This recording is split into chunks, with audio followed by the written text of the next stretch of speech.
할렐루야 할렐루야 할렐루야 할렐루야 할렐루야 할렐루야 할렐루야 할렐루야 죄짐 맡은 우리 구주 어찌 좋은 친구인지 걱정 근심 무거운 짐 우리 주께 맡기세 할렐루야 할렐루야 할렐루야 할렐루야 할렐루야 할렐루야 할렐루야 할렐루야. 하나님은 영이시니 예배하는 자가 신령과 진정으로 예배할지니라. 아멘.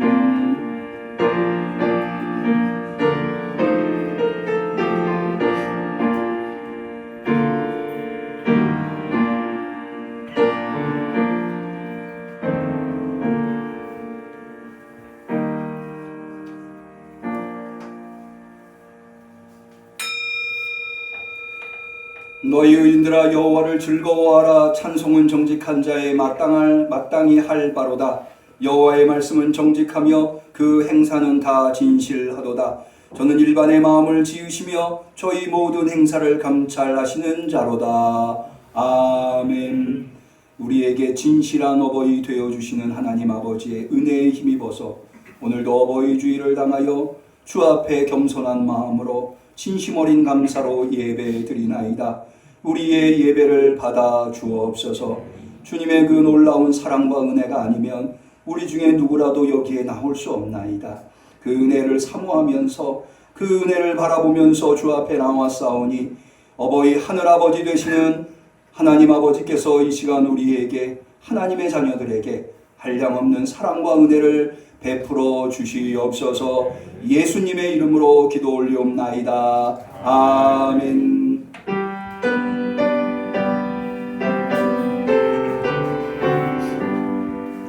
강생한 성자여 오셔서 기도를 들으소서.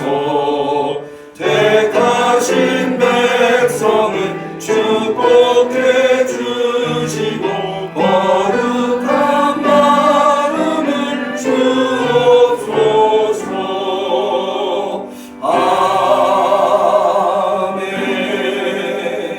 예배의 주인이신 하나님 앞에 우리의 신앙을 고백할 때에 전능하사 천지를 만드신 하나님 아버지를 내가 믿사오며 그의 아들 우리 주 예수 그리스도를 믿사오니 이는 성령으로 잉태하사 동정녀 마리아에게 은하시고 본디오 빌라도에게 고난을 받으사 십자가에 못 박혀 죽으시고 장사한 지 사흘 만에 죽은 자 가운데서 다시 살아나시며 하늘에 오르사 전능하신 하나님 우편에 앉아 계시다가 저리로서 산자와 죽은 자를 심판하러 오시리라.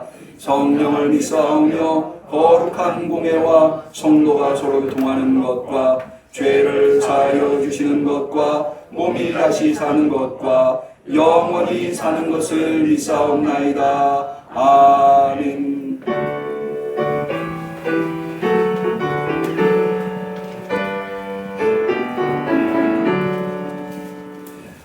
어머니의 넓은 사랑 귀하고 귀하다. 그 사랑이 언제든지 나를 감싸줍니다. 내가 올 때 어머니는 주께 기도드리고 내가 기뻐 웃을 때에 찬송 부르십니다. 아침 저녁 읽으시던 어머니의 성경책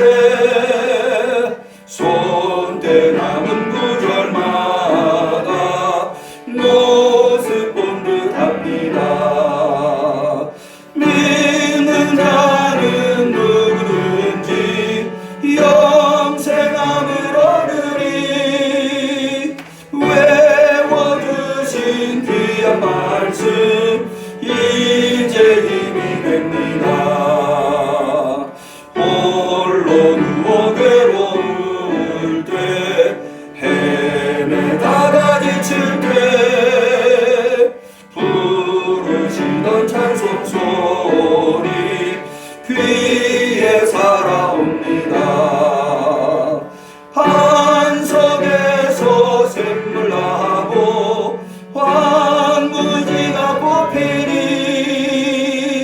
예수님과 동행하며 두려울 것 없어라. 온유하고 겸손하며 올바르고 무세게 어머니의 뜻 받들어 보람있게 살리라. 분파많은 세상에서 선한 싸움 싸우라. 생명신의 흐르는 곳 길이 함께 살리라.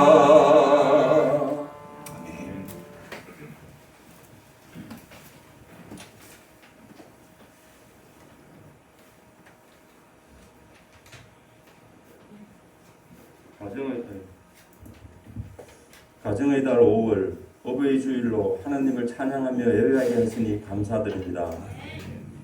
부모님께 순종하라는 귀하신 말씀, 부모님의 은혜에 늘 감사하며 잊지 않고 보답할 수 있는 자녀들이 되도록 은혜 베풀어 주시옵소서. 지금 이 시간 대한민국만이 아닌 전 세계가 코로나와 그로 인하여 어려워진 경제에 모든 국민이 어려워하고 있습니다. 이 난국을 오직 하나님 아버지 많이 의지하고 기도와 성령 하나님께 믿고 헤쳐나가게 하옵소서.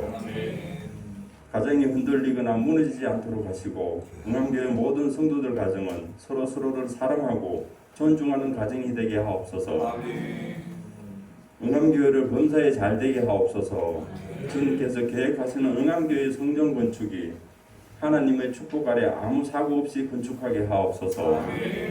또한 저희 응암교회 성도들을 축복하셔서 기쁨이 넘치는 교회, 은혜가 넘치는 교회, 삶이 행복하게 하옵소서. 오늘도 단위에 세우신 남기현 목사님, 하나님의 말씀 대언하실 때 새로운 역사가 일어나게 하여 주시고 오직 살아계신 하나님의 말씀과 그 놀라운 영광만이 이곳에 가득하기를 원합니다. 주님을 위해 올려드리는 시온 찬양대의 아름다운 찬양을 기뻐 함양하시고 교회를 위해 봉사하는 모든 손길 위에 은혜와 축복과 사랑이 가득하게 하옵소서. 예수님의 이름으로 기도드렸습니다.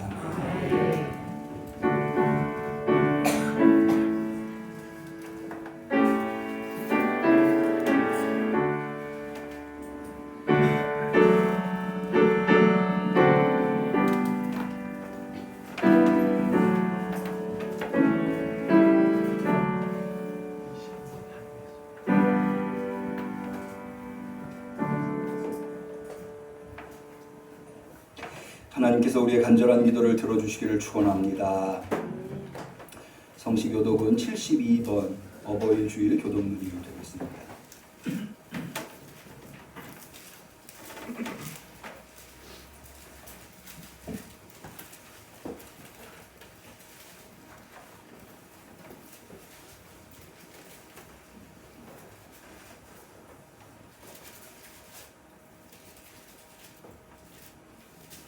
교독문 72번 어버이 주일. 내 부모를 공경하라. 그리하면 너의 하나님 나 여호와가 너희를 심판하셔 너희의 생명이 있으리라. 내 아들아 내 아버지의 훈계를 들으며 내 어머니의 법을 떠나지 말라. 이는 내 머리에 아름다운 판이요 내 목에 금사슬이니라. 너 낳은 아버지에게 청종하고 내 늙은 어머니를 경히 여기지 말지니라. 내 부모를 즐겁게 하며 너 낳은 어머니를 기쁘게 하라. 자녀들아 너희 부모를 주 안에서 순종하라. 이것이 옳으니라. 내 아버지와 어머니를 공경하라. 이것이 약속 있는 첫 계명이니 이는 내가 자유를 땅에서 장수하리라. 아멘. 하나님의 말씀은 사무엘하 18장 33절의 말씀이 되겠습니다. 구약성경 495페이지. 부활절 5번째 주일이면서 동시에 2020년도 어버이 주일에 하나님께서 사모하는 심령으로 주 앞에 나오는 우리 성도들에게 주신 소중한 하나님의 말씀 사무엘하 18장 33절 말씀을 우리 정성껏 소리내어서 같이 공도합니다. 왕의 마음이 심히 아파 문으로 올라가서 우니라 저가 올라갈 때에 말하기를 내 아들 압살롬아 내 아들 압살롬아 내가 너를 대신하여 죽었다면 압살롬 내 아들아 하였더라. 아멘. 시온 찬양대 축소 묻겠습니다.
오늘은 어버이 주일입니다. 우리가 어버이 주일을 이렇게 지키는 이유는 부모님의 사랑과 은혜에 감사하고자 함입니다. 부모님의 사랑과 은혜에 감사해야 할 이유는 여러분들께서 이미 다 잘 아실 줄로 압니다. 저는 세 가지 정도를 꼽는데요. 첫 번째는 무엇보다도 부모 없이 태어난 사람은 없죠. 우리에게 생명을 주신 분이 부모님이기 때문에 부모님이 나한테 좋은 부모님이건 좋지 않은 부모님이건 상관없이 나에게 생명을 주신 것만으로도 우리가 부모님에게 감사해야 할 이유는 충분하다 생각이 됩니다. 두 번째로는 사실은 부모님만큼 나를 사랑해 주시는 분이 또 없지 않습니까? 부모님의 사랑으로 우리가 다 이 자리에 있는 것이니만큼 우리가 어버이 주일에 부모님에 대한 감사를 가져야 되겠습니다. 여기에 더하여서 우리가 그리스도인이기 때문에 왜 어버이 주일을 지켜야 하는가? 그것은 지난 어린이 주일에도 말씀을 드린 대로 예수님께서 어린이를 소중하게 여기셨기 때문에 어린이 주일을 지키듯이 예수님에 의해서 우리는 어버이 주일을 지켜야 할 이유를 찾을 수 있습니다.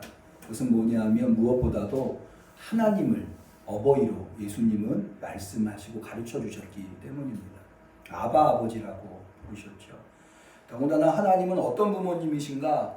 마태복음 7장 9절 이하에 보면 예수님이 이런 말씀하셨어요. 여러분 잘 아시는 말씀.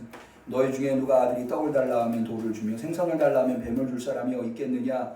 너희가 악한 자라도 좋은 것으로 자식에게 줄 줄 알거든 하물며 하늘에 계신 너희 아버지께서 구하는 자에게 좋은 것으로 주시지 않겠느냐. 여러분, 우리가 선할까요? 하나님이 선하실까요? 이거는 말할 필요도 없죠. 하나님이 우리와 비교도 할 수 없이 선하신 분이시죠. 완전한 선이 하나님이시죠. 그런데 우리가 그에 비해서 선하지 못함에도 불구하고 우리의 자녀에게는 좋은 것을 줄 줄 안다는 거예요. 그러면은 우리와는 비교도 할 수 없는 선하신 하나님은, 그 아버지께서는 하나님의 자녀들에게 얼마나 좋은 것을 주시겠느냐.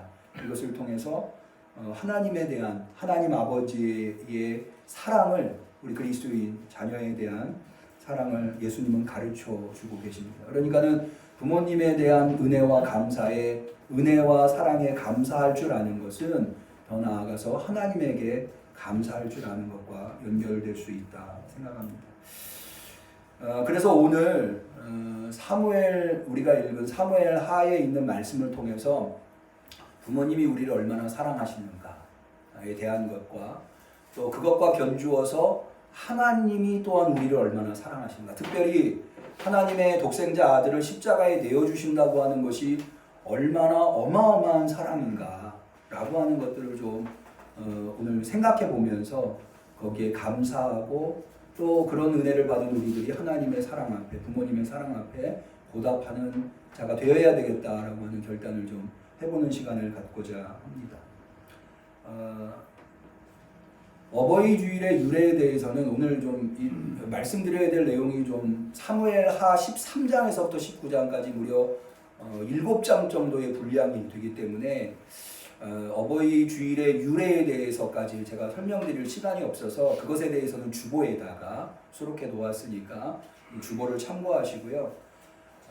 오늘 본문의 내용은 여러분들이 잘 아시는 아들 압살롬과 아버지 다윗 사이의 이야기입니다. 원래 이 이야기가 기록된 목적은 다윗을 이어서 왕이 된 이스라엘의 왕이 솔로몬이잖아요. 근데 사실은 솔로몬이 장자가 아니에요. 솔로몬 앞에 형들이 있었습니다. 다윗 왕의 장자는 암논이라고 하는 아들이 있습니다. 그런데 그 다음에 이제 압살롬도 있고 여러 아들이 있는데 왜 그들이 아니라 솔로몬이 왕위를 계승하였는가에 대해서 얘기하고자 사실은 사무엘하 13장에서부터 19장의 내용이 있다고 말할 수가 있습니다. 그런데 그 내용에서 오늘 우리가 주안점으로 삼고자 하는 부분은요, 앞서 말씀드린 대로 이 내용을 통해서 다윗이 아들 압살롬을 얼마나 사랑하는가를 통해서 아버지가, 부모가 자녀를 얼마나 사랑하는가, 또 그 사랑을 통해서 우리는 하나님이 우리를 얼마나 사랑하시는가, 이런 것들을 살펴보고자 함입니다. 그러니까 여러분들께서 제 말씀을 들을 때에 계속해서 마음속에 부모님의 사랑, 하나님이 우리를 사랑하시는 사랑을 염두에 두시면서 말씀을 들으시면 유익함이 있겠다 생각이 됩니다. 이것은 사실은 하나님이 우리를 얼마나 사랑하시고 부모님이 우리를 얼마나 사랑하시는가는 거듭 이야기하는 것이 불필요할 정도로 우리 모두가 다 알고 있는 사실이죠. 그럼에도 불구하고 이렇게 성경에 나온 이야기들을 통해서 다시 한 번 더 새로운 각도에서 조명을 해보면 또 새롭게 우리가 새삼 부모님의 사랑과 하나님의 사랑을 느낄 수 있는 계기가 될 수 있다 생각돼서 이런 말씀들을 언급하는 것입니다. 사실 이 내용은 유쾌한 내용은 아닙니다. 이 내용은 아들 압살롬이 아버지에게 반역하고 결국에는 아들 압살롬이 죽음에 이르게 되는 이야기입니다. 그러나 이 비극적인 이야기를 통해서 우리가 앞서 말씀드린 다윗이 아들 압살롬을 얼마나 사랑했는가, 또 그것과 견주어서 하나님의 사랑이 얼마나 놀라운가를 우리가 생각해 보고자 하는 것입니다. 이 이야기는 어디에서부터 시작되는가 하면 다윗의 큰아들인 암논이 자기의 이복 동생 다말이라고 하는 여동생을 사랑하면서부터 시작이 됩니다. 너무나 사랑해가지고 병에 걸리게, 우리 이른바 상사병에 걸리게 됩니다. 그래서 몸져 누워요. 그런데 이제 서로 사촌간, 그러니까 다윗의 형의 아들인 요나답이라고 하는 친구가 있는데 이 친구가 이 사촌 동생이 된 셈이죠. 암논에게 너 왜 이렇게 아파하냐? 사실은 내가 다말을 사랑해서 이렇게 하고.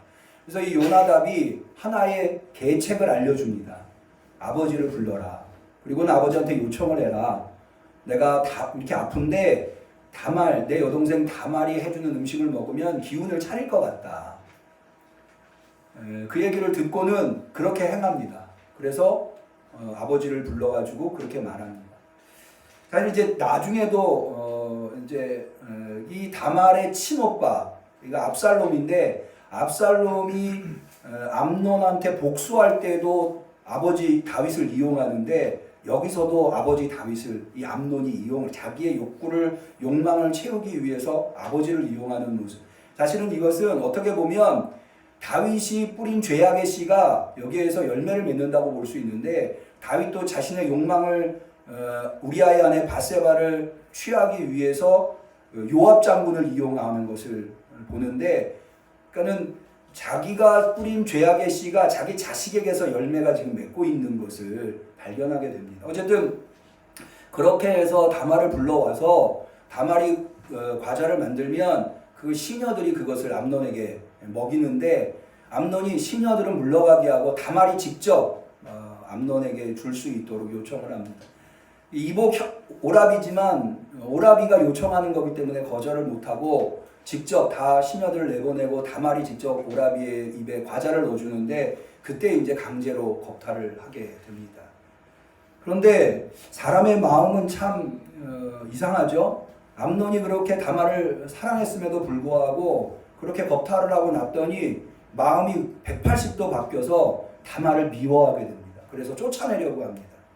그때 다말이 암논에게 이렇게 경고합니다. 사무엘하 13장 16절에 보면 다말이 가로되 가치 아니하다. 그러니까 나를 쫓아내는 것이 가하지 않다는 거예요.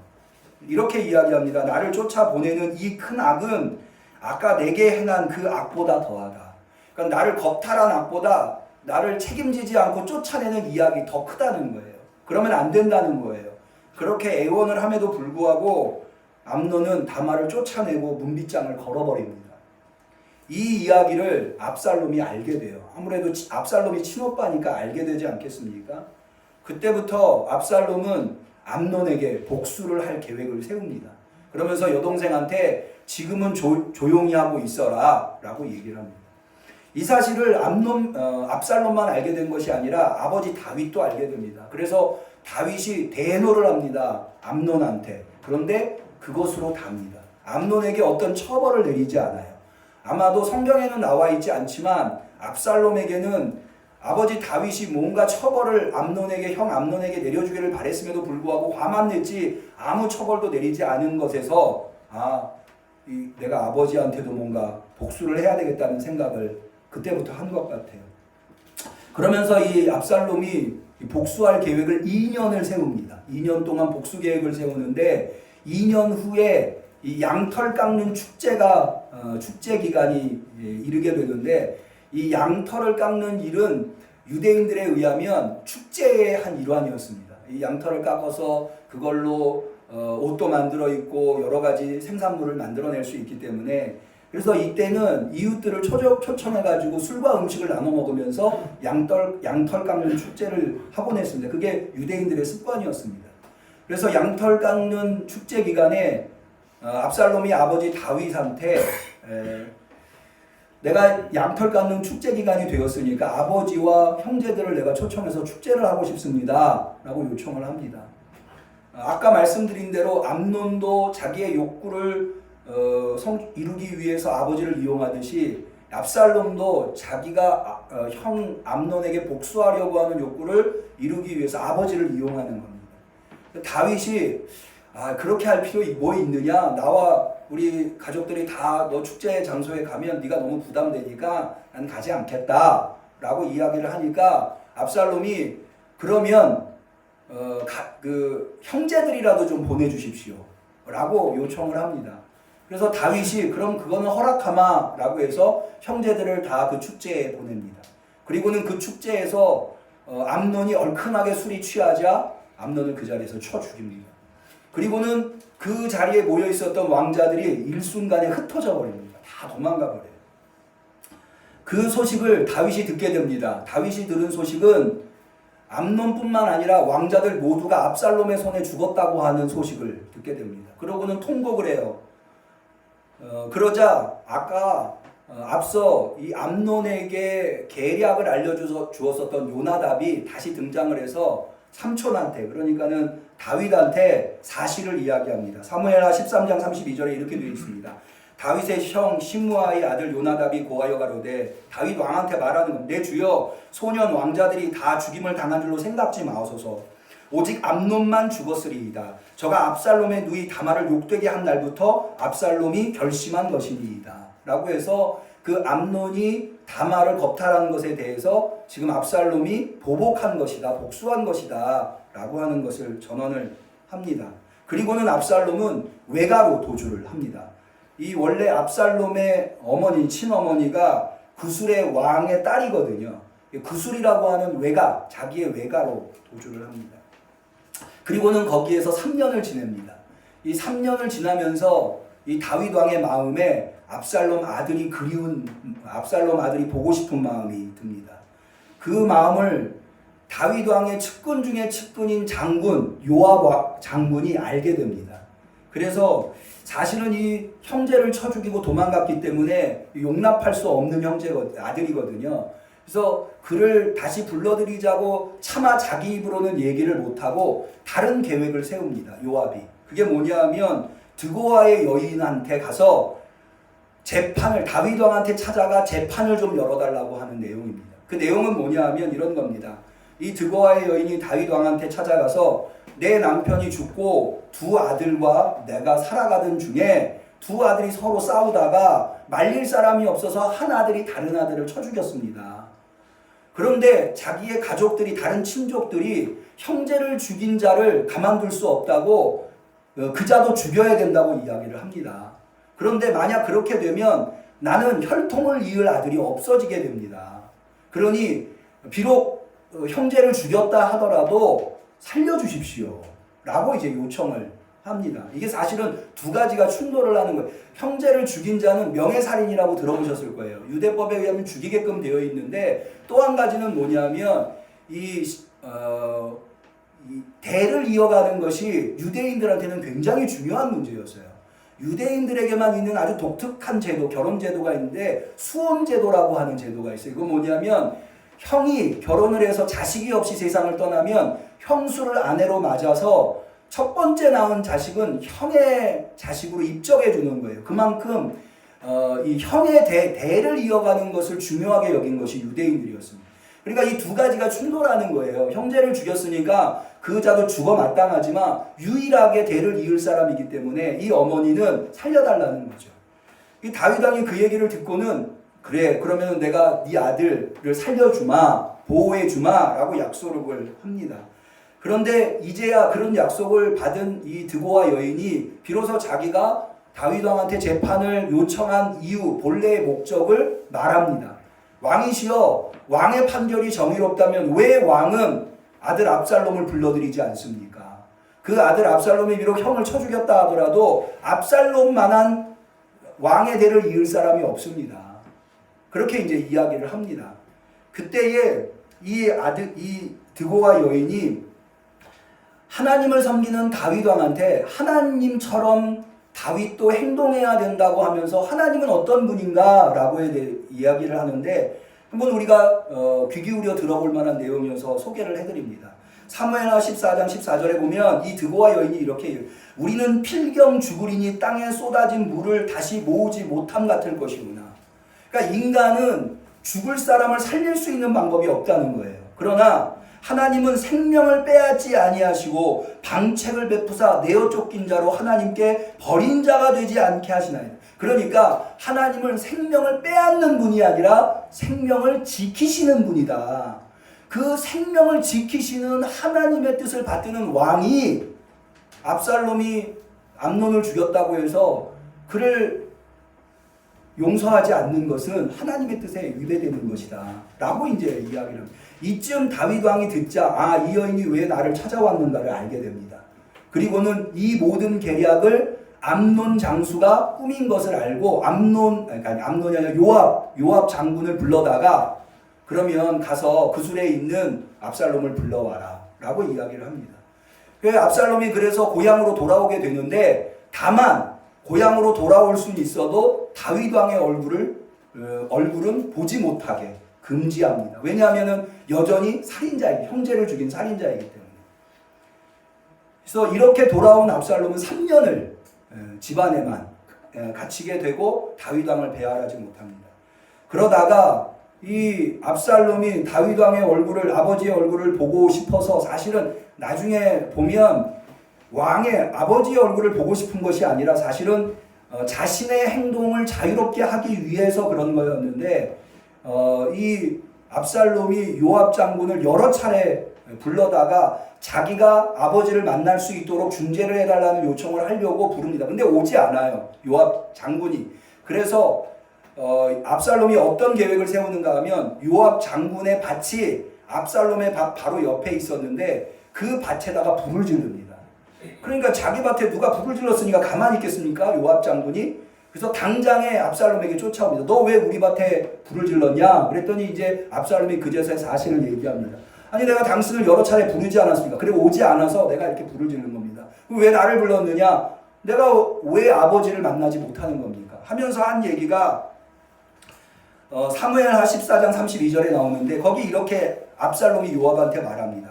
내가 일찍 사람을 내게 보내어 너를 이리로 청한 것은 내가 너를 왕께 보내어 고하게 하기를 어찌하여 내가 그술에서 돌아오게 되었나이까? 이때까지 거기 있는 것이 내게 나았으리라. 무슨 얘기냐면, 나를 불렀다면 나를 만나줘야지, 나를 불러놓고 나를 만나주지 않는다면 차라리 나를 부르지 아니함만 못하다, 이렇게 이야기를 하고, 그러면서 더 나아가서 내가 잘못했기 때문에 왕의 얼굴을 볼 수 없다면 나를 죽여라, 이렇게 이제 압살롬이 이야기를 합니다. 결국에는 요압 장군이 더 이상 버틸 수가 없어서 다윗 왕한테 이 사실을 전하고, 압살롬은 결국에는 다윗 왕을 만나게 돼서 이 암논이 압살롬의 친여동생 다말을 겁탈하고 내쫓은 사건은 일단락되는 듯 했습니다. 그러나 사실은 압살롬의 반역은 이제부터 시작이 됩니다.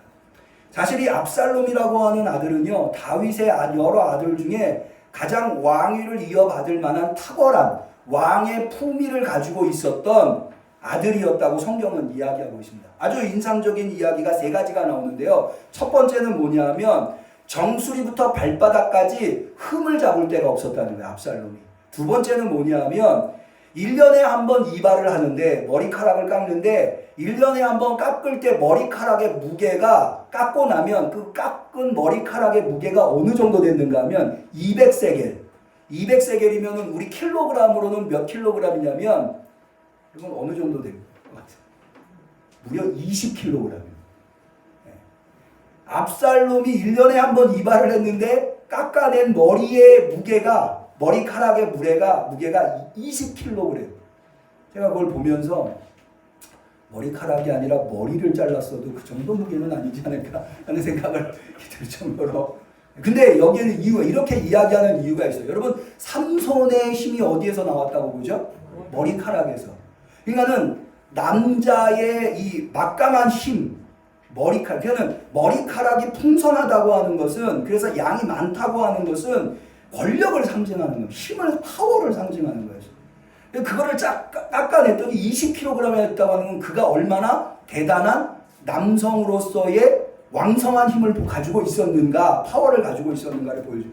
뿐만 아니라 그가 가정을 꾸렸는데요. 그의 가정도 역시 흠없는, 가정으로서 완벽한 아름다운 아내 다말, 자기 여동생이랑 이름이 똑같은데 다말을 아내로 맞아서 4명의 자녀를 낳는데 아들이 3이고 딸이 1명이에요. 이게 무슨 의미인가 하면, 압살롬이 왕위를 계승하면 그 다음에 왕이 될 세자가 이미 정해져 있는 거예요. 그러니까 아들이 있다고 하는 것은 압살롬이 왕위를 계승했을 때 나라를 안정적으로 통치할 수 있다고 하는 것을 의미하는 겁니다. 그래서 어느 모로 보나 압살롬은 다윗의 왕권을 계승할 만한 왕자였다고 하는 겁니다. 그런데 이런 압살롬이 매일같이 호위병 50명을 데리고 마차와 말을 대동해서 예루살렘 성문 입구에서 무슨 일을 하는가 하면, 다윗 왕에게 재판을 받으려고 나오는 백성들을 불러다가 이렇게 얘기합니다. 너 뭐 때문에 다윗 왕을 만나려고 하느냐? 얘 여차저차해서 내가 이 문제로 다윗 왕에게 재판을 받으려고 합니다. 압살롬이 뭐라고 얘기하냐면 왕은 지금 너무 바빠서 그런 것에 신경 쓸 겨를이 없다. 나한테 얘기해라. 그럼 내가 너에게 정의로운 판결을 내려주겠다. 이렇게 하는 이유가 있어요. 그건 뭐냐 하면 왕에 비해서 자기가 압살롬이 얼마나 백성의 일상적인 생활에 깊은 관심을 가지고 있는가. 그리고 또 자기가 얼마나 정의로운가 이런 것들을 보여주기 위함입니다. 뿐만 아니라 이렇게 판결을 받은 백성이 이제 감사해서 엎드려 절하지 않겠습니까? 그러면 엎드리는 그 백성한테 같이 엎드립니다. 엎드려가지고 아유 일은 안 하고 내가 당연히 해야 할 일을 한 건데 뭐 이런 식이 되는 거예요. 그러니까 얼마나 겸손한 태도를 보여줍니까? 그러니까 백성들의 마음이 점점 압살롬이 외모로 보나 가정적으로 보나 하는 행동으로 보나 마땅히 왕위를 계승할 만한 만약에 다윗 왕 이후에 왕이 될 만한 아들이 있다면 압살롬 말고 누가 되겠는가 이런 식으로 마음이 이제 바뀌어요. 사실은 성문에서 이 일을 하는 이유는 성문은 재판을 받으려는 사람들만 오는 것이 아니라 많은 사람들이 성문을 들고 날고 하거든요. 그러니까 거기에서 보게 되지 않겠습니까? 그러니까 이런 소문이 삽시간에 전국으로 퍼져나갈 수 있는 그런 장소가 되게 되는 거죠. 이렇게 압살롬은 4년은 반란을 준비합니다. 그리고는 반란이 이것이 무르익었다고 생각했는지 아버지 다윗 왕에게 와가지고 방점을 찍는 이야기를 합니다. 한 가지 계략을 생각해내는데 그게 뭐냐면 아버지 다윗 왕에게 찾아와가지고 이런 얘기를 합니다. 내가 외할아버지 집에 있을 때 하나님 앞에 서원한 게 있습니다. 서원, 약속한 게 있습니다. 그게 뭐냐면 헤브론에 가서 하나님께 제사를 드리겠다는 약속을 내가 하나님한테 했습니다. 하니 나로 헤브론 가서 제사 드리게 해주십시오. 다윗 왕이 막을 이유가 없잖아요. 헤브론 가서 제사 드리게. 그래 알았다 가라. 그런데 사실은 여기에 대단한 계획이 있었던 거예요. 왜 헤브론이냐면 사실은 다윗은 이스라엘 전체의 왕이 되기 이전에 어디에서 왕이었는가 하면 헤브론에서 왕이었어요. 헤브론 사람들이 다윗을 도와줬기 때문에 왕이 될 수 있었습니다. 그런데 다윗이 온 이스라엘의 왕이 되고 났더니 헤브론이 너무 남쪽으로 치우쳐져 있는 거예요. 그래서 수도를 예루살렘으로 옮기면서 법궤를 예루살렘으로 가져옵니다. 그래서 수도를 예루살렘으로 옮겨요. 이 이야기는 헤브론 사람들이 다윗 왕에게 느꼈을 배신감, 우리가 어떻게 너를 왕으로 만들었는데 수도를 예루살렘으로 옮길 수 있느냐, 아마도 전국에서 가장 다윗 왕에게 배신감을 느꼈을 주민이 헤브론 주민들이었을 거예요. 그것을 압살롬이 이용하겠다는 거예요. 그래서 헤브론으로 가는데 헤브론을 갈 때 혼자 가지 않아요. 왕의 대단한 신하들 한 200명을 끌고 갑니다. 사실 이 사람들은 헤브론에서 압살롬이 다윗 왕한테 반역을 하려고 한다고 하는 것을 전혀 모르고 쫓아갔다가 반역에 가담하게 됩니다. 그래서 끌고 가서 압살롬이 어떤 계획을 세우는가 하면 자기 신복들을 전국에 보내면서 내가 나팔을 불면 너희들은 소문을 내라. 압살롬이 헤브론에서 왕이 됐다고 소문을 내라 라고 이야기를 합니다. 그리고는 나팔을 불어서 전국에 압살롬이 헤브론에서 왕이 됐다는 소문, 그 소문은 삽시간에 전국으로 퍼지게 되고 다윗 왕은 그 소식을 듣게 됩니다.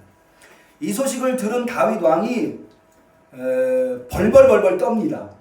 그러면서 야, 이 큰일 났구나. 압살롬이 반역을 일으켰구나. 내가 빨리 도망가야 되겠다. 왜 도망가려고 하는가? 싸우려고 하지 않고 왜 도망가려고 하는가 하면 예루살렘에서 압살롬과 다윗 왕이 서로 전쟁을 벌이게 되면 수많은 사람들이 죽음을 맞이하기 때문에 다윗은 일단은 퇴각을 하려고 생각을 한 겁니다. 퇴각을 하고는 나중에 기회를 보여. 그것을 어떻게 할 수 있냐면 퇴각을 하면서 누구를 남겨두는가 하면 후궁 10명을 남겨둬요. 후궁 10명을 남겨두는 이유가 뭐냐면 다시 돌아오겠다는 거예요. 그래서 급하게 퇴각을 합니다. 근데 이 퇴각을 하면서 다윗 왕이 한 조치가 3가지가 있는데요. 첫 번째가 뭐냐면 다윗 왕이 퇴각을 하니까 사독 제사장이, 당시에 예루살렘 성전의 제사장이 사독 제사장이 법궤, 성막 안에 있는 법궤를 들고 다윗 왕을 쫓아가려고 합니다. 그랬을 때 다윗 왕이 사독 제사장한테 법궤 둬라, 갖다 놔라. 내가 다시 돌아올지 모르니 그러면 법궤를 끌고 갔다가 다시 가지고 와야 되니 그냥 둬라. 그래야 하나님께서 나를 다시 예루살렘으로 돌아오게 하실지 모른다. 두 번째는 뭐냐면 사독 제사장이 제사장한테 너는 나를 쫓아오지 말고 예루살렘에 남아 있어라. 그리고 누가 이 다윗 왕을 쫓으려고 했는가 하면 후세라고 하는 다윗 왕의 신복이 있었습니다. 이 사람이 다윗 왕이 도망가는 걸 알고 쫓아가려고 하는데 다윗 왕이 후세한테 너도 쫓아오지 마라. 너도 예루살렘 성 궁 안에 있어라. 그래서 압살롬이 들어오면 압살롬의 종이 되라. 그래서 압살롬이 어떤 계략을 세우는지 듣고 그것을 사독제사장한테 얘기해서 사독제사장이 나한테 그것을 알려주도록 해라. 이런 조치를 취하고 떠나게 됩니다. 급하게 도망을 가게 됩니다. 도망을 가는데 어디에 이르는가 하면 베냐민 땅 집, 그러니까는 유다 땅의 북쪽으로 도망을 가는데 감람산 넘어서 도망을 가는데 감람산을 넘으면 어디냐면 베냐민 지파가 있는 곳이에요. 그 베냐민 지파에서 누구를 만나냐면 시므이, 베냐민 지파는 원래 사울이 속해 있는 지파잖아요. 이 사울 가문의 시므이라고 하는 사람을 만나게 됩니다. 이 시므이가 처음부터 다윗 왕을 싫어했는데 다윗 왕이 아들 압살롬의 반역에 의해서 도망가고 있는 모습을 보면서 막 다윗 왕을 놀리고 저주하고 욕하는 거예요. 이거를 본 다윗 왕의 신하가 참다 못해서 다윗 왕한테 성경에 이렇게 돼. 저 개만도 못한 시므이가 지금 저렇게 막말을 하고 있으니 내가 가서 저를 단칼에 죽여버릴까요? 그때 다윗 왕이 한 이야기가 뭐냐 하면 이게 사실은 저는 이게 바로 다윗의 왜 하나님께서 다윗의 허물이 많음에도 불구하고 다윗을 끝까지 사용했는지 이런 데서 발견될 수 있다고 보는데 다윗이 이렇게 그한테 이렇게 얘기합니다. 사무엘하 16장 11절에 아비새와 모든 신복에게 이르되 내 몸에서 난 아들도 내 생명을 해하려 하거든 하물며 이 베냐민 사람이랴. 시므온을 두고 얘기하는 겁니다. 여호와께서 저에게 명하신 것이니 저로 저주하게 내 버려두라. 혹시 여호와께서 나의 원통함을 감찰하시리니 오늘날 그 저주 까닭에 선으로 내게 갚아주시리라. 무슨 얘기냐면 내 아들, 내 몸에서 태어난 내 아들도 나한테 반역을 했는데 나를 죽이려고 했는데 저 시므이가 나를 죽이려고 하지 않겠냐. 혹시라도 하나님이 그에게 시켰을지 모르니까 둬라. 물론 내가 억울하지만 내가 이렇게 도망가는데 나한테 욕하는 것이 내가 매우 몹시 기분 나쁘지만 그것을 하나님이 보시고 나의 원통함을 풀어주시고 나의 불쌍함을 선으로 갚아주시지 않겠냐라고 하는 이게 저는 굉장히 중요하다고 봐요. 여러분 우리가 어떤 억울한 일을 당하고 고통을 당할 때 누구나 다 마음에 분함이 생겨요. 내가 아무 잘못도 안 했는데 나를 막 비난하는 사람이 있으면 누구라도 가만두고 싶지 않은 마음이 들죠. 그런데요 우리 신앙인들은 절대 그런 일에 나서서는 안 돼요. 만약에 하나님이 안 계시다면 나를 억울하게 한 사람 가만둘 수 없죠. 그런데 하나님이 계시다고 하는 것, 하나님이 지켜보고 계신다고 하는 것을 우리가 믿고 있다면 내가 복수하려고 해서는 안 돼요. 그런 순간에 하나님한테 불쌍히 여김을 받을 수 있어야 돼요. 그래서 내가 복수를 하면 또 다른 복수가 나오는 수밖에 없는 거예요. 하나님이 갚아주셔야 그 일이 원만하게 해결될 뿐만 아니라 내가 제대로 보상을 받을 수가 있어요. 여러분 그런 억울한 일이 있을 때 꼭 이 말씀이 여러분 마음속에 살아 움직일 수 있기를 축원합니다. 어쨌든 이렇게 해서 다윗이 도망간 곳이 마하나임이라고 하는 곳이에요. 그런데 이렇게 다윗이 도망가자 예루살렘 성전은 완전히 무주공산이 됩니다. 그래서 압살롬이 무혈입성이라고 그러죠. 전쟁 한번 해보지 않고 예루살렘 성전 궁 안으로 들어옵니다. 그때 누가 압살롬을 맞이하는가 하면 앞서 이야기한 후세라고 하는 다윗이 예루살렘 궁에다가 남겨뒀었던 후세가 맞이합니다. 그러니까 압살롬이 보고 넌 왜 다윗 왕 쫓아가지 않았느냐라고 하니까 아닙니다. 나는 이제부터는 압살롬 당신을 따르겠습니다. 내가 다윗 왕을 쫓았던 것처럼 이제는 이 궁의 주인이 당신이니 당신을 따르겠습니다. 라고 이야기를 합니다. 그러니까 알겠다고 이야기를 하고 압살롬이 아히도벨이라고 하는 사람, 이 아히도벨이 원래는 다윗 왕의 책사였어요. 그랬다가 가만 보니까는 이제 나라의 운명이 압살롬에게로 넘어갔거든요. 그래서 압살롬 쪽으로 붙습니다. 그래서 이 압살롬의 책사가 된 아히도벨에게 압살롬이 싸움 한번 해보지 않고 예루살렘 성을 점령했잖아요. 어떻게 할 바를 모르겠는 거예요. 그래서 그 아히도벨한테 내가 이제부터 어떻게 하면 좋겠느냐라고 물었더니 이 책사가 두 가지를 제안을 합니다. 첫 번째는 뭐냐면 지금 다윗 왕이 후궁을 남겨놓고 떠났기 때문에 백성들은 다윗 왕이 돌아올 수도 있다는 생각을 하고 있습니다. 그러니까 확실하게 선을 그어야 됩니다. 뭔 얘기냐면 압살롬이 이길까 다윗 왕이 이길까 요 사이에서 줄타기를 하고 있는 백성들과 신하가 있으니까 둘 중에 하나를 선택해야 된다고 하는 것. 이 둘 사이는 더 이상 용서하고 용서받을 수 있는 관계가 아니라고 하는 것을 확실하게 보여야 돼. 그게 뭐냐 하면 남겨둔 후궁 10명과 동침하는 겁니다. 만약 그렇게 하면 압살롬과 아버지 다윗은 건널 수 없는 강을 건너게 되는 거죠. 그러니까는 신하와 백성들은 다윗 왕을 선택하든지 압살롬을 선택하든지 둘 중에 하나를 선택하는 수밖에 없다는 거예요. 그런데 지금 압살롬이 예루살렘 궁의 주인이 됐으니까 압살롬을 선택하지 않고 다윗을 선택했다면 죽겠구나 생각하고 압살롬한테 다 마음이 돌아설 겁니다. 그러니까 그렇게 하셔야 됩니다. 그래서 그렇게 합니다. 그리고는 두 번째로는 무슨 계획을 세우는가 하면 압살롬한테 나한테 군인 12,000명을 주십시오. 그러면 지금 급하게 다윗 왕이 도망갔으니까 내가 얼른 쫓아가서 막 겁을 줘가지고 다윗 왕만 딱 제거를 하면 겁먹은 군인들은 다 압살롬에게로 올 겁니다. 그렇게 이제 계획을 이야기합니다. 그런데 그 얘기를 들은 압살롬이 후세, 다윗 왕을 누구보다도 잘 알고 있다고 하는 후세한테 물어봐서 이게 괜찮은 계획인지를 한번 점검해보자 라고 이야기합니다. 후세한테 그 얘기를 했더니 후세가 뭐라고 얘기를 하냐면 그거 좋지 않습니다. 왜냐하면 그렇게 12,000명을 데리고 다윗을 쫓아갔다가 다윗은 이때까지 수많은 전투를 통해서 전쟁에 능한 사람입니다. 그러니까 그 도망간 사람들과 같이 있지도 않을 거지만 설사 다윗 왕과 싸웠다가 다윗 왕에 의해서 우리 군사 몇 명이라도 죽으면 압살롬을 쫓아왔었던 군사들은 모두 다 사기가 땅에 떨어질 겁니다.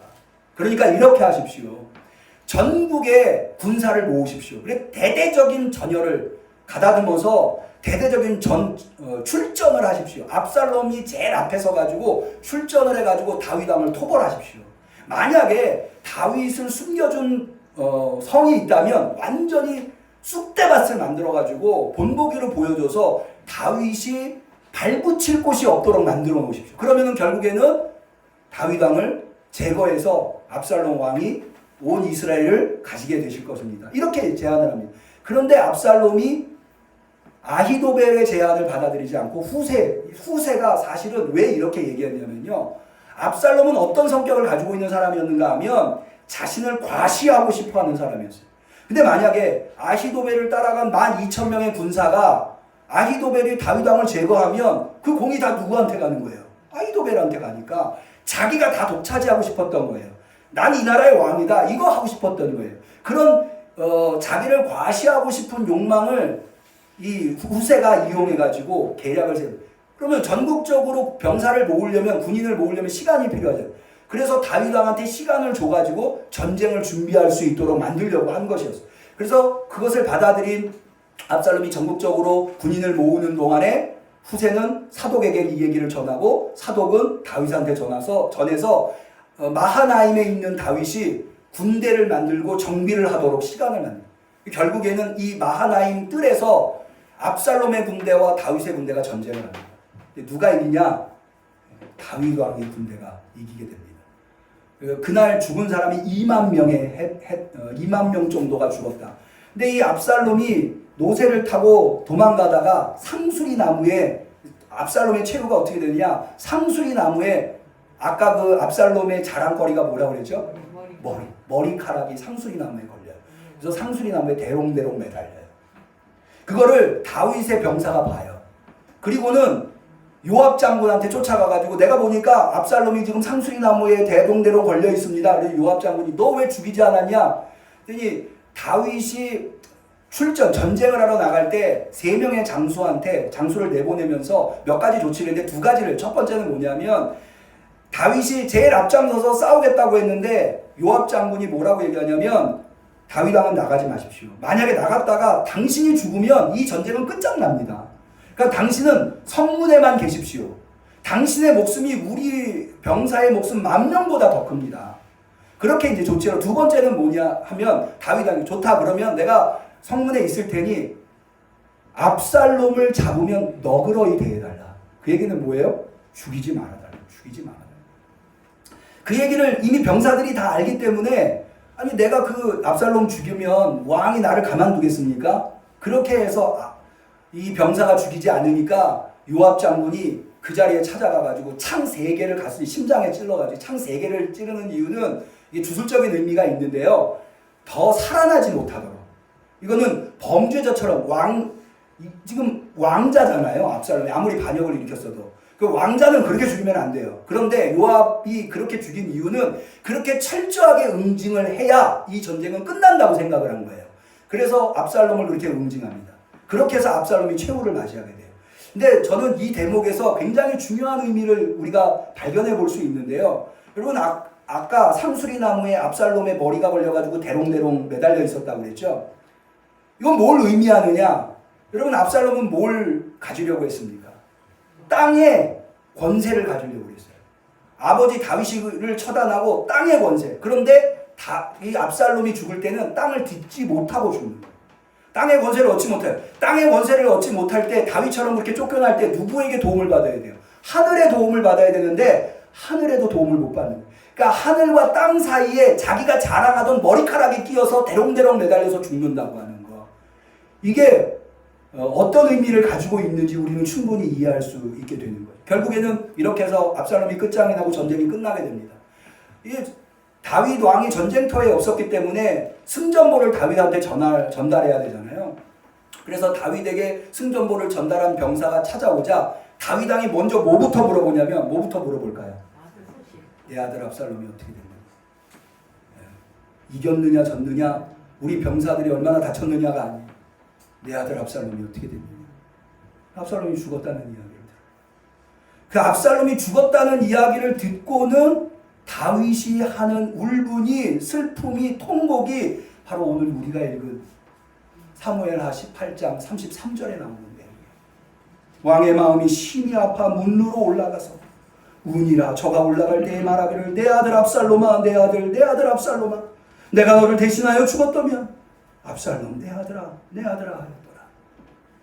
저는 이 대목을 보면서 여러분 압살롬이 아버지 다윗에게 얼마나 불효하고 얼마나 극악무도하게 했습니까? 아버지의 후궁을 겁탈하고 아버지를 죽이려는데 주저하지 않았어요. 그런데도 불구하고 다윗은 압살롬의 죽음에 너무나 통곡한다는 거예요. 그러면서 사실은요 이렇게 다윗이 압살롬의 죽음에 통곡하는 이유는 압살롬이 죽은 게 마치 자기 때문에 그렇게 된 것처럼 느끼는 거예요. 자기의 잘못 때문에. 실제로 다윗이 우리아의 아내 바세바를 범했을 때 나단이 다윗을 찾아와서 이런 얘기를 합니다. 이제 내가 나를 업신여기고 햇사람 우리아의 철을 빼앗아 내 철을 삼았은즉 칼이 내 집에 영영이 떠나지 않냐. 칼이 내 집에. 막 왕자들끼리 서로 죽이고 이 압살롬이 아버지를 죽이려고 하는. 그러면서 이어진 말씀에 여호와께서 또 이처럼 이르시기를 내가 내 집에 재화를 일으키고 내가 내 처들을 가져 내 눈앞에서 다른 사람에게 주리니 이 사람이 내 처들로 더불어 백주에 동침하리. 너는 은밀하게 행하였으나 나는 이스라엘 무리와 백주의 일을 행하리라. 여러분 우리가 왜 죄를 범하면 안 되는 줄 아십니까? 우리가 죄를 범하면 내가 벌받는 것으로 끝나지 않아요. 이런 일이 발생하는 거예요. 내가 죄의 씨앗을 심는 거예요. 그러면 그 자녀들이 그 열매가 맺게 될 수밖에 없다고 하는 것. 다윗은 이게 기억난 거예요. 그 압살롬이 자기 때문에 죽은 것 같이 생각이 되는 거죠. 실제로 그렇지 않다 하더라도 여러분 우리 부모님의 사랑은 어떠하냐? 자식이 잘못해도 부모님이 잘못하지 않았는데도 불구하고 부모님은 늘 그 잘못을 자신의 잘못으로 생각하고 계시다고 합니다. 여러분 다윗이 압살롬을 사랑하는 이 사랑의 마음이 우리 부모님의 사랑하는 마음의 크기와 비교해 볼 때 결코 우리 부모님의 사랑이 적지 않다. 우리 부모님은 누구나 다 다윗이 압살롬을 사랑하듯 이렇게 잘못한 이렇게 불효하는 자식인데도 내 아들아 압살롬. 근데 여기에서 우리가 한 가지 더 생각해 볼 것은요. 여러분 전 이 장면을 보면서 예수님과 하나님의 장면, 예수님이 십자가에 운명하실 때 하늘에서 하나님이 어떠하셨을까? 그것이 생각이 나는 거예요. 여러분 압살롬은 아버지를 죽이고 구테타를 일으키려다가 이렇게 됐지만 예수님은 어떻게 십자가에 죽으셨나요? 예수님은 아무 잘못도 없는데 온 인류의 죄를 대신 지시고 십자가에 운명하셨다. 그것을 시키신 분이 누군가요? 예수님의 아버지 하나님. 더군다나 예수님께서 십자가 위에서 내 하나님이여 내 하나님이여 어찌하여 나를 버리시나이까. 여러분, 예수님이 십자가에 운명하신 게 오후 3시예요. 근데 오후 3시, 3시간 전에 정오서부터 오후 3시까지 온 세상이 깜깜해졌다고 되어 있어요. 저는 이것이 무엇을 상징하는가 하면 하나님이 당신의 독생자 아들 예수님이 십자가에 운명하시는 모습을 볼 수 없기 때문에 눈을 감으신 것을 그렇게 표현한 것이 아니에요. 예수님께서 십자가 위에서 내 아버지여 내 아버지여 내가 나를 어찌하여 버리시나이까라고 하나님 아버지한테 부르짖을 때 하나님은 아마 하늘 위에서 사무엘하 18장 33절에 나오는 내 아들 예수야 내 아들아 내 아들아 예수야 내가 너를 대신하여 죽었다. 예수야 내 아들아 내 아들아 이렇게 말씀하시지 않으셨습니까? 여러분, 그것을 생각해 본다면 하나님께서 당신의 독생자 아들을 아무 잘못도 없는 예수님을 십자가에 못 박은 것이 얼마나 놀라운 사랑입니까? 한번 이랬으면 좋겠어요. 여기 사무엘하 18장 33절 여기를 아까 제가 설명한 대로 하늘에 계신 하나님께서 당신의 아들을 십자가에 못 박 십자가에 운명하는 모습을 보면서 하나님이 외쳤을 심정으로 한번 좀 읽어보셨으면 한번 같이 한번 읽어보죠. 있는 그대로 한번 그렇게 읽어보셨으면 좋겠어요. 사무엘하 18장 33절 우리 한번 같이 읽어보죠. 왕의 마음이 심히 아파 문으로 올라가서 오니라. 저가 올라갈 때에 말하기를 내 아들 압살롬아 내 아들 내 아들 압살롬아 내가 너를 대신하여 죽었다면 압살롬 내 아들아 내 아들아 였더라. 하나님의 마음이 조금이라도 느껴지십니까? 여러분, 우리 부모님은 이렇게 우리를 사랑하셨어요. 우리가 부모님 앞에 잘못했을 때 부모님은 끊임없이 우리를 용서하시고 우리에 대한 사랑을 내가 차라리 죽었다면 하나님 아버지께서는 우리를 위해서 아무 잘못도 없는 독생자 아들을 이렇게 내어주시기까지 그 슬픔과 그 고통이 얼마나 크시겠어요. 그런데 우리를 위해서 내어주셨어요. 우리는 이런 사랑을 받은 자들로서 우리 부모한테 감사해야 하지 않은 어떠한 명분도 없다고 생각합니다. 우리 하나님한테 마땅히 감사하고 그 은혜에 천분지일 만분지일이라도 보답하는 마음으로 이 은혜로 우리가 구원을 얻었는데 살아가야 된다고 생각합니다. 오늘 어버이 주일에 다시 한 번 더 부모님의 사랑에 감사하면서 하나님의 은혜에 감사하면서 하나님에게 기쁨이 되는 부모님에게 기쁨이 되는 그런 자녀로 살아가겠다고 결단하는 귀한 시간이 될 수 있기를 주님의 이름으로 간절히 축원합니다. 기도하겠습니다. 하나님 아버지, 오늘 다윗이 압살롬을 얼마나 사랑했는가를 보면서 하나님의 마음을 느껴봅니다. 우리 부모님의 마음을 느껴봅니다. 주님, 우리 부모님이 우리를 얼마나 사랑하셨는지요. 그 사랑을 받은 우리들인데 부모님을 잊어버리고 그 사랑을 잊어버리고 살아왔습니다. 하나님께서 독생자 아들을 십자가에 못 박으시기까지 그 고통이 얼마나 큰데 우리를 구원하여 주셨건만 우리는 그 사랑을 잊어버리고 살았습니다. 이제 다시 한 번 더 마음속 깊이 새겨서 우리 부모님에게 부끄럽지 아니하는 자녀가 되게 하시며 우리 하나님 앞에 기쁨을 드릴 수 있는 하나님의 자녀가 우리 응암교회 성도들이 다 될 수 있도록 인도하여 주옵소서. 예수님의 이름으로 기도드립나이다.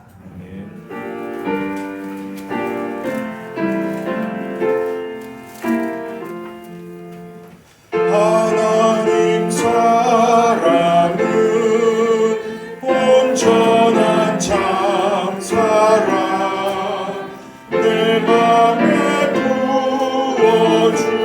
부어주시사 주나 함께 하소서.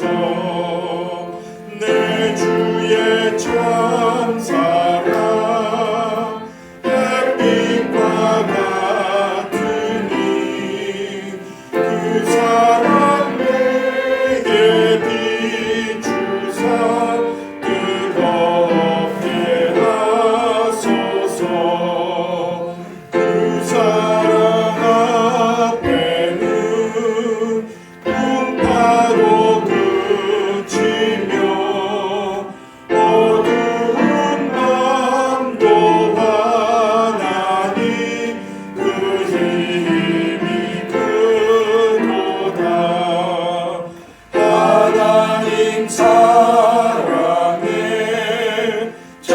자유 있으니 내 맘과 영의 죄루사 새 힘을 주소서. 아멘. 하나님 앞에 귀한 예물 드린 손길이 있습니다. 11조 예물 선교원금, 목조원금, 건축원금, 주정원금, 성미 강원숙 권사님, 약소관 건축원금을 드립니다. 유기순 권사님, 범사에 감사합니다. 김재인 권사님, 범사에 감사 유기순 권사님, 해리와 예서의 삶을 주관하시고 책임져 주옵소서. 김상문 김민호 집사님, 어버이 은혜 감사합니다. 강원숙 권, 김태현 김사랑, 성지선 집사님, 구중호 청년, 전정민 이종윤 집사님, 이관순 집사님, 정길순 집사님, 한종순 사모님, 손주영 성도님 드린 예물을 위하여 기도하겠습니다. 한량없는 사랑과 은혜로 항상 우리를 품어주시고 용서해 주시고 바른 길로 인도해 주시며 필요한 것을 제공해 주시는 참으로 좋으신 하늘 아버지 되시는 하나님 앞에 오늘 나와 정성껏 예배드리되 피와 땀으로 준비한 예물을 주 앞에 올려드리나이다. 모든 것이 주님으로부터 왔기에 우리도 비록 쓸 곳이 많고 부족하지만 하나님 앞에 먼저 드리는 것이 옳기에 이 시간 정성껏 예물 준비하여 올려드리오니 이 예물 받아 주옵시고 이 예물을 통하여서 더 많은 그리스도의 사랑, 하나님의 사랑이 온 누리에 전파될 수 있도록 도와주옵소서. 맡겨주신 성전 건축의 사명과 전도의 사명 잘 감당하게 하여 주옵소서. 주님 앞에 정성껏 드린 손길 또한 축복하여 주시옵시사. 드려서 부족한 것이 아니라 드려서 차고 넘치는 베풀고 나눌 것이 항상 있는 손길이 되게 하옵소서. 간절히 축복하며 감사하며 예수님의 이름으로 기도 올려옵나이다. 아멘.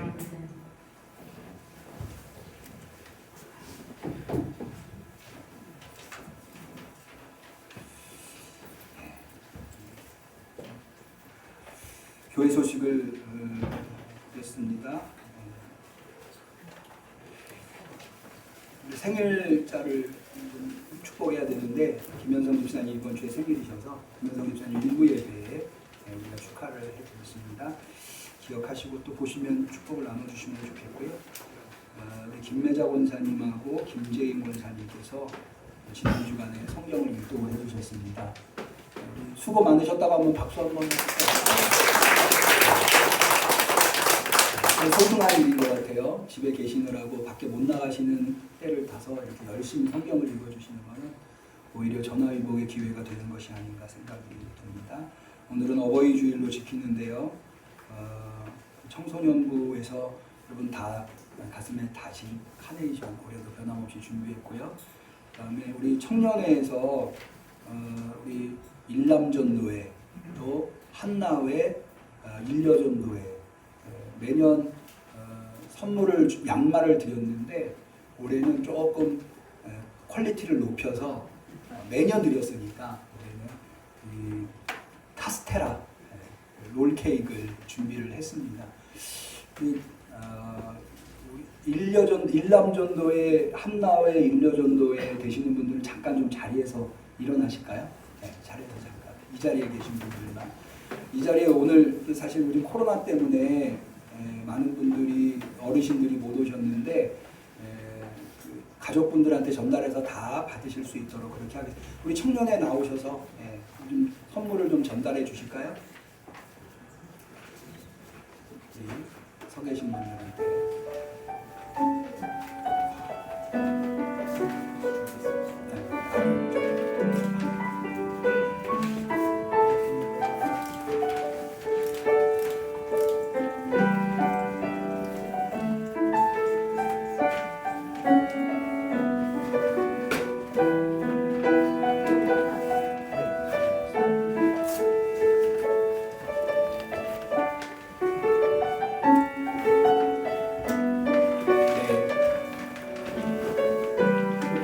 김광준 목사님도 받으셨어요? 네. 참 감사합니다. 잠깐 서 계시죠? 예. 죄송합니다. 잠깐 서 계시면 제가 한번 기도 한번 해드리겠습니다. 기도하겠습니다. 하나님 아버지, 우리 응암교회에 너무나도 소중한 평생을 우리 응암교회를 지키면서 교회를 위해서 또 성도들을 위해서 기도해 오신 우리 일남전도회, 한나회, 일려전도회 우리 성도님들, 오늘 어버이 주일을 맞이해서 우리 청년부가 귀한 선물을 준비하여 전달하였습니다. 모쪼록 올 한 해 건강하실 수 있도록 붙잡아 주시옵소서. 이 자리에 나오신 우리 일남전도회, 한나회 또 일려전도회 성도님들뿐만 아니라 나오지 못한 성도님들까지도 하나님께서 눈동자같이 지켜 주시옵시사. 올해 건강 주셔서 내년에 성전에 입당할 때에는 꼭 다 같이 새 성전에 들어갈 수 있도록 은총을 베풀어 주옵소서. 주님이 이 땅에서 허락하시는 날 동안에 항상 건강하여서 날마다 기쁘고 즐겁고 감사한 삶이 되게 하옵소서. 간절히 축복하며 예수님의 이름으로 기도 올려옵나이다. 건강하시라고 한번 박수하겠습니다.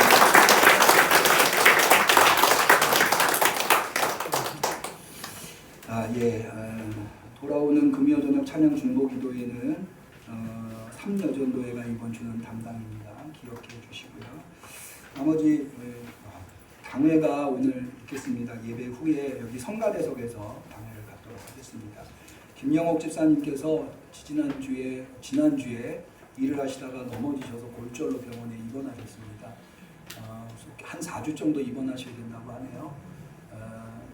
쾌유하실 수 있도록 기도해 주시면 감사하겠습니다. 우리 서로 축복하는 축복송 하겠습니다. 사랑하는 자여, 사랑하는 자여, 너의 영혼이 잘됨같이 언제나 범사에 잘되고 강건한 이를 내가 간구하노라.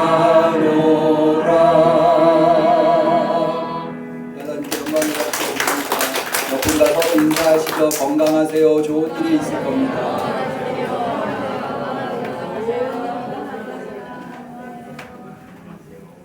감사합니다. 송령하시겠습니다.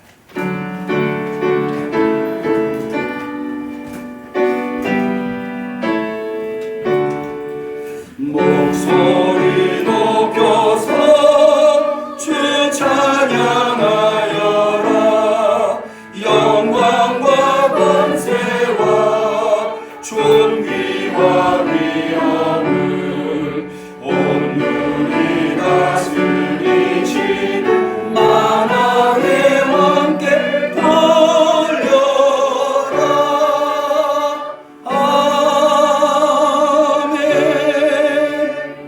이제는 우리 주 예수 그리스도의 은혜와 하나님 아버지의 사랑과 성령님의 교통하심, 충만하심, 역사하심이 우리의 부모님이 우리를 너무나도 사랑해 주셨기에 오늘 우리가 있음을 깨달아 알아서 부모님에게 효를 다하는 자녀손이 되겠다고 결단하면서 동시에 하나님의 그 지극하시고 놀라운 사랑을 힘입어 오늘도 구원받은 자로서 세상을 살아갈 수 있기에, 하나님의 자녀로 살아갈 수 있기에 그 하나님의 놀라운 은혜와 사랑의 천분질 만분질이라도 보답하며 하나님께 영광을 올려드리는 삶을 살겠다고 결단하는 우리 성도들 머리머리 위에, 우리 응암교회 위에 지금부터 영원까지 함께 하시기를 간절히 축원하옵나이다. 아멘.